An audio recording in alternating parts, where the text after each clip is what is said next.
Hey, this is the boat doctor. You got in 10 gallons of non-ethanol over here at the card lock.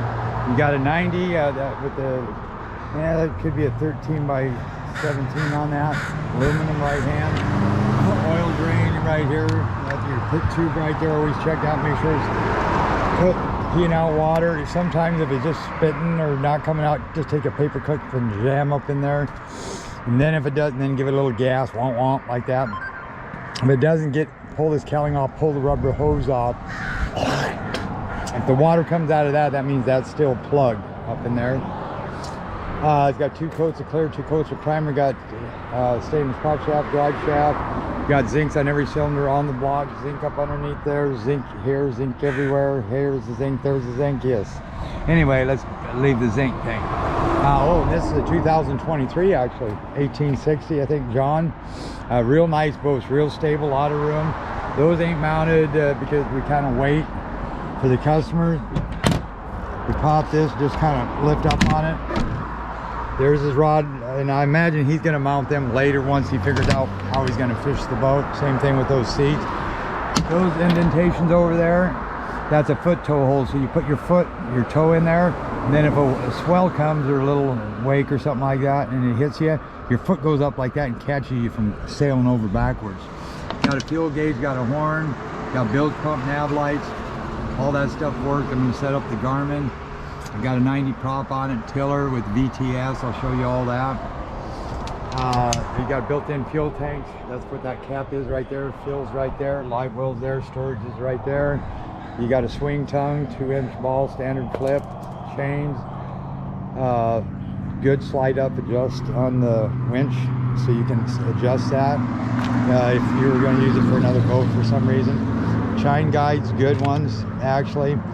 The only issue I got on this one is if you do hit, you're going to hit this, so you got to be careful so it doesn't scrape the boat.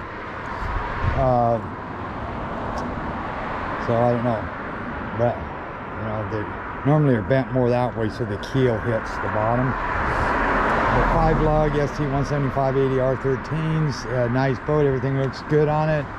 And of course I lost my glasses again. By God, I can't keep anything anymore. Must be getting senile, huh? That's exhaust, partially exhaust, a 50-50 split they call it. You got friction right here, VTS here, friction here for your throttle, trims right there. Just watch it so you don't trim too much and this gets buried into here. Freshwater flush, only use that with when the motor's off. And say you left that off and you ran all of a sudden, oh, the water would come out all day long. It ain't gonna hurt it. Just put this thing back on, you're good to go. That's your pickup. There's a little bug trying to get in your pickup there. That's your lock, but you're not gonna be able to use it anyway because you can't lift the motor up that high. So you're kind of, and it does have a block right here. Boom, right up into there. So then you just push it down and the motor sits on top of that.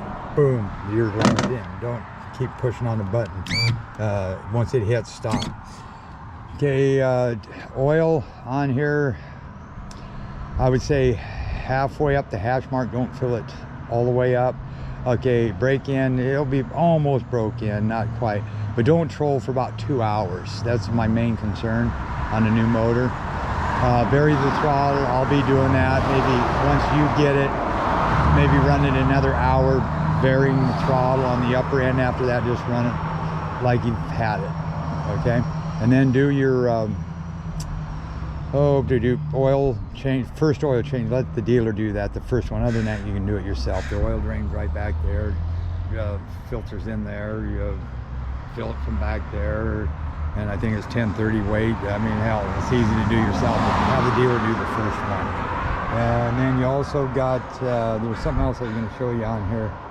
I'll be damned. Oh, this right here. Okay, that's your pickup for your speed. Now, we don't care here because you don't have a speedometer, but a lot of times you get water speed off of your motor from that right there. Okay, this is the boat doctor. Nice boat, stable, good trailer. Got some strakes on it. We'll see what she does. This should fly with that 90 on it. Boat doctor out.